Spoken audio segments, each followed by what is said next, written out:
Obama's third major foreign policy speech, and a vision of a world without competing powers. The era of political chess games, he said, is over. The pursuit of power is no longer a zero-sum game. Progress must be shared.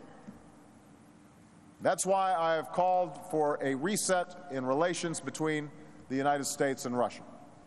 The address was before a packed room of new graduates from Moscow's new economic school, a bastion of liberal thinking in a country dogged by its Cold War past. I'm pleased that President Medvedev and I agreed upon a joint threat assessment of the ballistic missile challenges of the 21st century, including from Iran and North Korea. This is not about singling out individual nations. It's about the responsibility of all nations. If we fail to stand together, then the NPT and the Security Council will lose credibility, and international law will give way to the law of the jungle. And that benefits no one.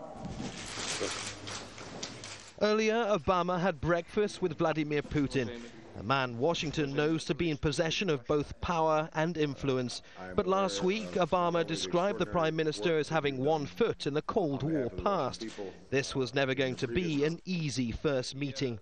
In your previous role as as President, but in your current role as Prime Minister.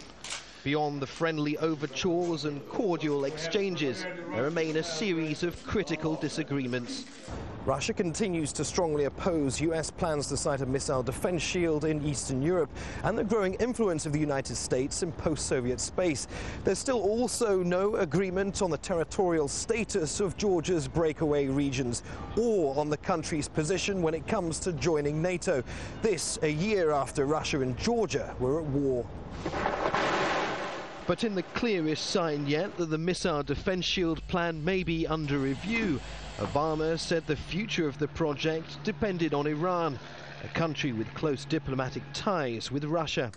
I've made it clear that this system is directed at preventing a potential attack from Iran. It has nothing to do with Russia. In fact, I want to work together with Russia on a missile defense architecture that makes us all safer.